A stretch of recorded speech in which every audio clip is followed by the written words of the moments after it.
नोबेलची पार्श्वभूमी आपण जाणून घेणार आहोत. आल्फ्रेड नोबेल, एक अफलातून माणूस. कोण आहेत हे आल्फ्रेड नोबेल? चला जाणून घेऊयात. 5-6 विषयांमध्ये गेली 112 वर्ष दिला जात असलेला नोबेल पुरस्कार हा जगातला एक अत्युच्च पुरस्कार समजला जातो. हा पुरस्कार ज्या आल्फ्रेड नोबेलमुळे सुरू झाला, त्यांचं आयुष्य कसं होतं हे समजून घेतल्याशिवाय आपल्याला या पुरस्कारामागची पार्श्वभूमी समजू शकणार नाही. आल्फ्रेड नोबेल हा एक अत्यंत बुद्धिमान, वैज्ञानिक, कारखानदार, प्रगत शस्त्रांचा संशोधक आणि उत्पादक, अविश्रांत श्रम घेणारा मेहनती, पक्का बिझनेसमॅन, दृष्टा आणि त्याचवेळी एकलकोंडा, तत्त्ववेत्ता, कवी, नाटककार आणि चक्क शांततेचा पुरस्कर्ता अशा अत्यंत वेगवेगळ्या गुणांचे पैलू लाभलेला असा वेगळाच माणूस होता. आल्फ्रेड नोबेलचा जीवनपट जर आपण वाचला तर त्यात एक गोष्ट जाणवते, ती म्हणजे खरी थोर माणसं फुकटची थोर बनत नाहीत, तर त्यामागे त्यांचे स्वतःचे तसे काही वेगळेच गुण असतात.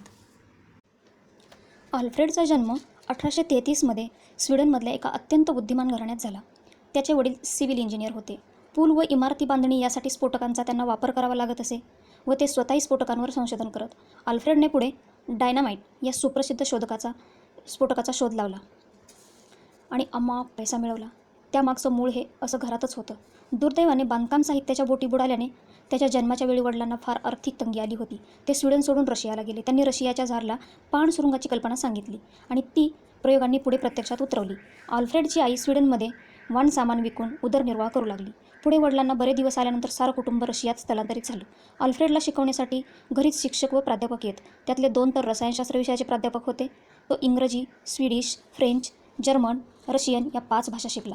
नुसत्या शिकला असंच नव्हे, तर या भाषांवर त्यांचे प्रभुत्व संपादन केले.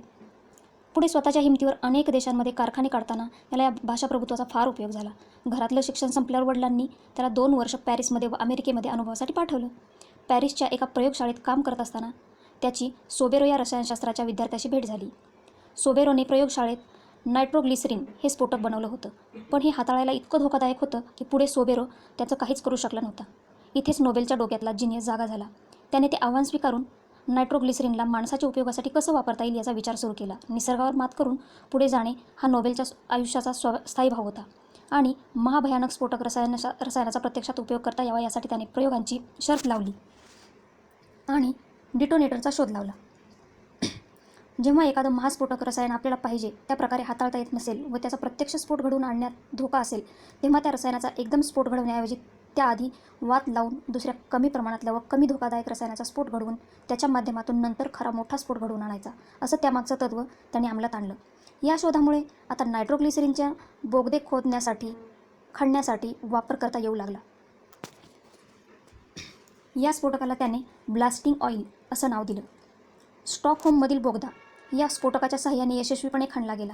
त्याच्या आयुष्यातला एक महत्त्वाचा कसोटीचा प्रसंग म्हणजे वरील शोधानंतर एका वर्षातच त्याच्या स्वीडनमधील प्रयोगशाळेत स्फोट होऊन त्यात त्याचा धाकटा भाऊ आणि इतर 4 जण तडकाफडकी दगावले.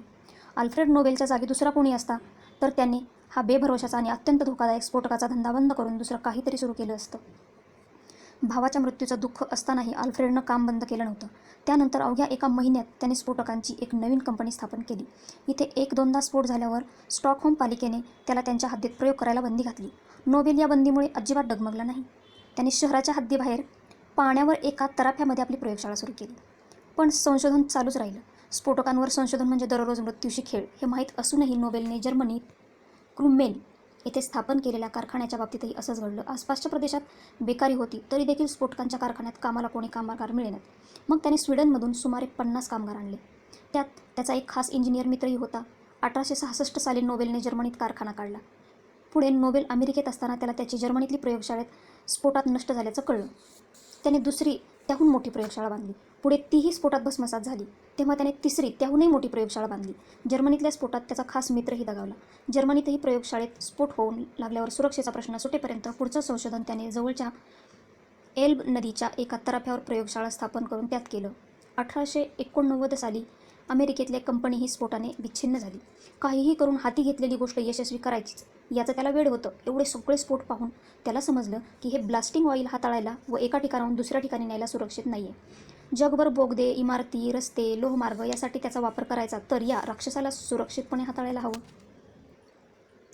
त्यातूनच त्याने डायनामाईट या सुरक्षित स्फोटक मिश्रणाचा शोध लावला. काय केलं असता नायट्रोग्लिसरीनचे अचानक स्फोट होणार नाहीत हे शोधून काढण्याचा त्याने चंगच बांधला. त्याला असं दिसून आलं की सच्छिद्र पण ज्वालाग्राही नसलेल्या पदार्थावर नायट्रोग्लिसरीन शोषून घेतलं तर ते व्यवस्थित हाताळता येतं. इकडून तिकडे नेताही येतं. त्याला एक प्रकारची खास सच्छिद्र वाळू या कामी फार उपयोगी पडली. या वाळूबरोबर स्फोटकांचं मिश्रण करून कणकेप्रमाणे गोळे किंवा नळकांडी करता येऊ लागली. ही नळकांडी एका ठिकाणाहून दुसऱ्या ठिकाणी सुरक्षितपणे नेता येऊ लागली. सुरुंगासाठी खडकात भरता येऊ लागली. थोडक्यात म्हणजे स्फोटक शक्ती आता पूर्णपणे सुरक्षित झाली होती व माणसाच्या आवाक्यात आली होती. ग्रीक भाषेत डायनॅमिस म्हणजे शक्ती. नोबेलने त्याच्या नव्या सुरक्षित मिश्रणाला डायनामाईट हे नाव दिलं. हा शक्तिशाली पण सुरक्षित सुरुंग खूपच लोकप्रिय झाला. त्यावेळी जगात सगळीकडे रेल्वेची व रस्त्याची कामं चालूच होती. नोबेल स्वतः प्रवास करून ठिकठिकाणच्या प्रोजेक्ट साईट्सना भेटी द्यायचा. तिथल्या अभियंत्यांना सुरुंगाचं महत्त्व पटवून द्यायचा. तो त्याच्या बॅगेतून स्फोटकं स्वतःबरोबर न्यायला व वार्ताहरांना बोलून त्यांच्या सक्षम स्फोटाचे प्रयोगही करून दाखवायचा. असं वृत्तपत्रातून त्याला प्रसिद्धी मिळाली. 20 देशांमध्ये त्याने 90 कंपन्या व प्रयोगशाळा काढल्या होत्या. असं म्हणतात, स्वतःच्या पेटंटचा हक्क म्हणून प्रत्येक कंपनीत त्याचे बरेच शेअर्स असत.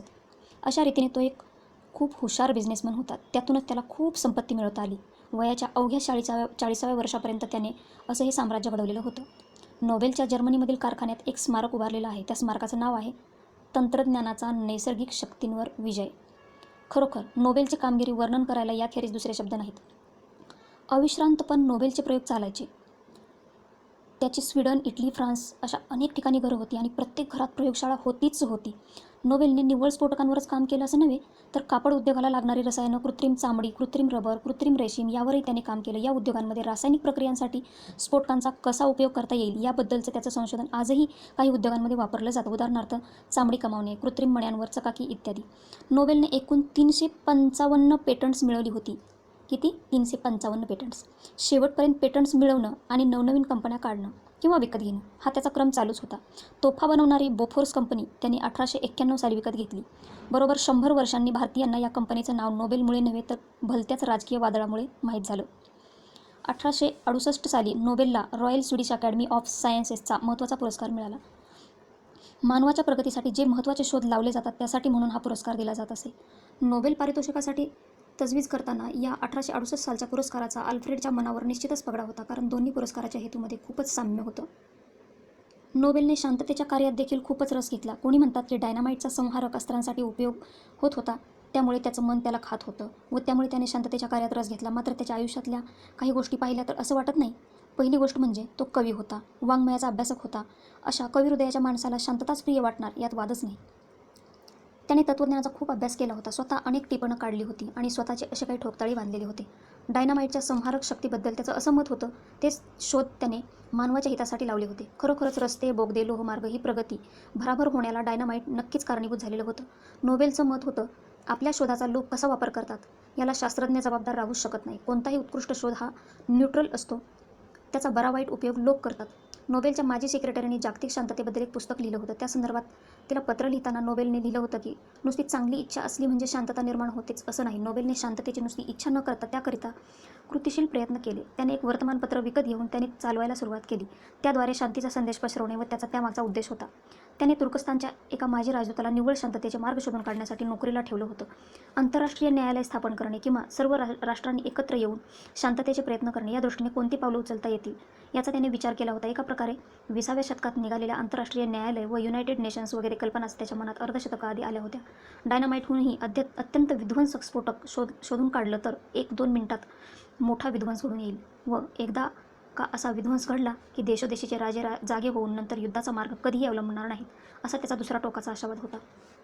दुर्दैवाने नोबेल पहिल्या व दुसऱ्या महायुद्धातील संहार बघायला हयात नव्हता. विशेषतः अणुस्फोटानंतर विनाश होऊ नये जगभरातली युद्धाची खुमखुमी अजूनही अजिबात जिरलेली नाही.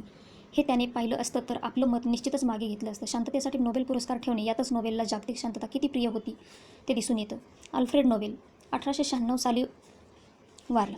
1901 पासून शांतता व इतर 4 विषयांसाठी दर साल नोबेल पारितोषिक चालू झाली. दुर्दैवाने दुसऱ्या महायुद्धाच्या काळात एक सुन्न करणारी घटना घडली. नोबेलच्या कंपन्यांपैकी जर्मनीतली क्रुमेल येथील कंपनी खूप मोठी होती. एप्रिल 1945 मध्ये दोस्त राष्ट्रांनी हजारांच्या वर बॉम्ब टाकून ती कंपनी बेचिराख केली. नोबेलने निर्माण केलेली स्फोटकं अशा दुर्दैवी रीतीने त्याच्याच कंपनीवर वापरली गेली होती. 1901 ते 1944 अशी 44 वर्ष ज्याच्या नावे जागतिक शांततेचं नोबेल पारितोषिक दिलं गेलं होतं, त्या अल्फ्रेड नोबेलचा क्रुमेल कारखान्यातील ब्रॉन्झ धातूचा पुतळा मात्र चौथऱ्यापासून तुटला नाही. धातूवर बंदुकीच्या गोळ्यांच्या खुणा वागवत भोवतालच्या पूर्ण भग्न कारखान्याकडे बघत तो पुतळा तसाच अविचल उभा होता. जर तुम्हाला ही माहिती आवडली असेल तर लाईक करा, शेअर करा आणि चॅनेल सबस्क्राईब करायला विसरू नका. पुढचा व्हिडिओ घेऊन येत आहोत नोबेल पारितोषिकाचा रंजक इतिहास काय आहे ते.